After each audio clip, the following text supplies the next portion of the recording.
Bonjour à toutes et à tous, mes amis. Aujourd'hui, on va préparer shorba tunisienne ou soupe tunisienne. Les ingrédients pour la recette. Tout d'abord, il me faut du morceau de viande. Et moi, j'ai choisi la partie où il y a les couliers. Et après, je copie des petits morceaux.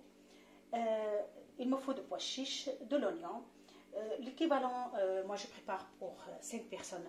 J'ai pris 2 cuillères à soupe de tomates concentrées, de céleri et coriandre.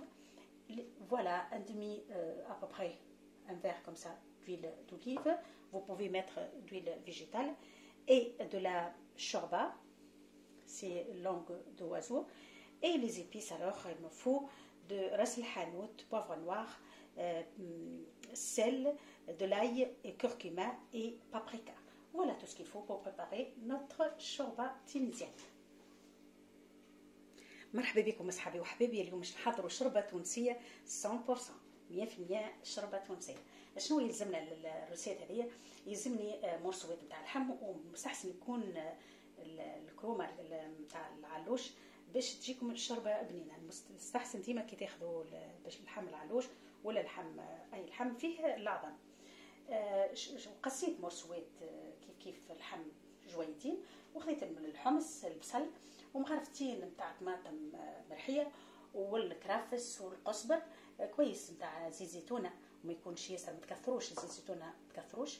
اذا كنت تحبوا تستعملوا زيت اخر تستعملوا. شوربه لسان عصفور، واللفاح نتاعنا لازمني الفلفل احمر، ثوم مرحي، تنجم تستعملوا ثوم اخضر المستحسن، كركم وراس الحانوت وملح وفلفل اكحل. هذا مكان للروسيت نتاعتنا، وتابعوني تشوفوا الروسيت تحفونا برشا وتصلح فطور ولا عشاء للكبار وللصغار.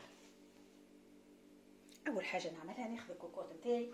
جو برون ما كوكوط et je prends les morceaux de viande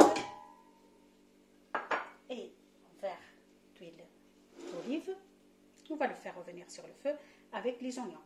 نحط معاها البصل et on va le faire revenir au moins 10 minutes avec les oignons.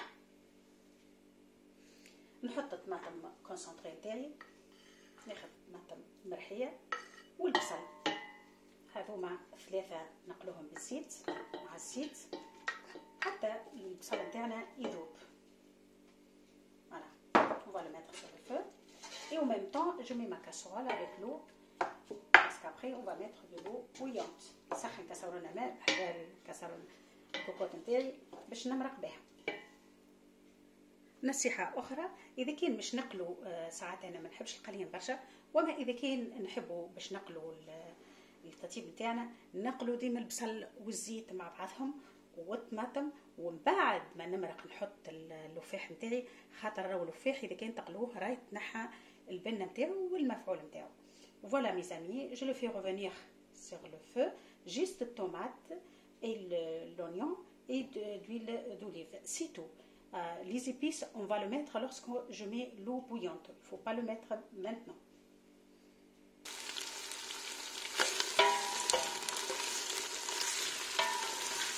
الطماطم تاعتنا خلطت بالبداية. Voilà, une fois je fais bien revenir sur le feu, bien comme il faut. J'ajoute maintenant de l'eau bouillante et mes épices. توا الوقت هذايا وقت نمرق نحط اللفاح نتاعي، الفلفل الأحمر جامي نقلوه في نطيبو تطيب، خاطر نكونش نطيبو به ياسر، ما يلزمش نقلوه. الفلفل الأحمر راهو ما يتقلوش. نحط توا الماء السخون نتاعي بشوية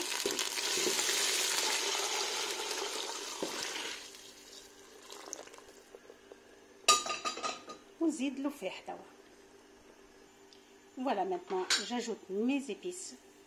نحط اللفاح نتاعي ونزيد نحط الحمص والكرافس والقزبر. j'ajoute البوا شيش،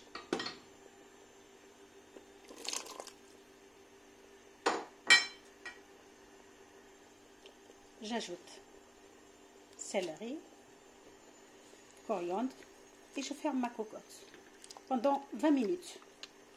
Et après on va voir la suite. نسكر الكوكوط نتاعي اذا كان طيبوا بالكوكوط مده 20 دقيقه، واذا كان طيبوا عادي تعرفوا اللحم نتاعكم طاب، الوقت هذاك باش تحطوا الشوربه نتاعكم. J'ajoute aussi cube de légumes, c'est pas obligation de le mettre, c'est pour ça que je l'ai pas mis avec mes ingrédients. نحط الكوب نتاع خضره مرحيه وراهو ماهوش مجبور، اما ان نحب مطعم الخضره في الشوربه voilà, j'ajoute cube de légumes. C'est pas une obligation, mais vous pouvez ajouter, ça donne plus de goût et c'est plus bon. Voilà.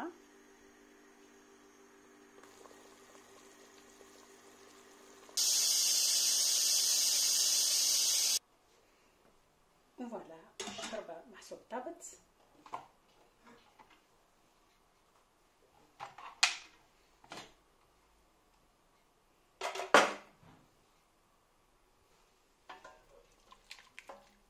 Voilà, après, si vous voulez lever le céleri là et le coriandre, si vous voulez le couper, moi je l'ai mis de cette façon parce que mes enfants ils n'aiment pas qu'il soit coupé, mais vous pouvez le couper des petits morceaux.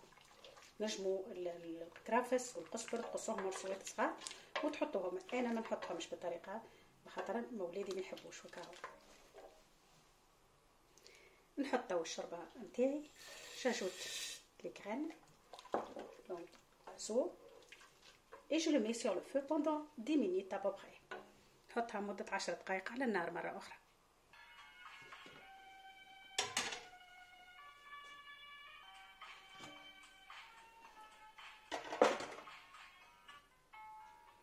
كما تشوفوا الشوربة حضرت صايي.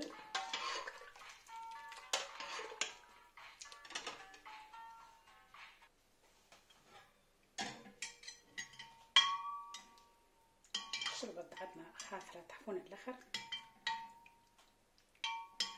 وخفيفة زادا كيف une fois الشوربة حاضرة تصايي حطيناها في السوبيغ تاعتنا. نزيدو عليها معدنوس ونجوز un peu de persil, des tranches de citron, ça donne du goût.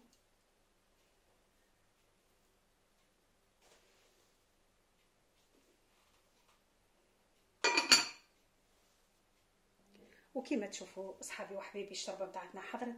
ان شاء الله عجبتكم الريسيت وان شاء الله تجربوها، وما الا هي الا طريقه راهي من الطرق نتاع تحضير الشوربه. كل واحد شنو يحضر الشوربه، هذه شوربه تونسيه نحضرها في تونس وكل واحد بالطريقه نتاعو كيفاش يحضرها. ان شاء الله عجبتكم الطريقه وان شاء الله تجربوها في دياركم، وما تنساوش تشجعوني الماكسيموم. تبقاو على خير وان شاء الله نتقابلوا في ريسيت مع احسن. Voilà mes amis, comme vous voyez notre soupe au shorba, elle est prête, elle est magnifique. C'est une soupe tunisienne. J'espère que vous avez aimé ma façon de le préparer. N'hésitez pas à vous abonner. Merci beaucoup et à bientôt.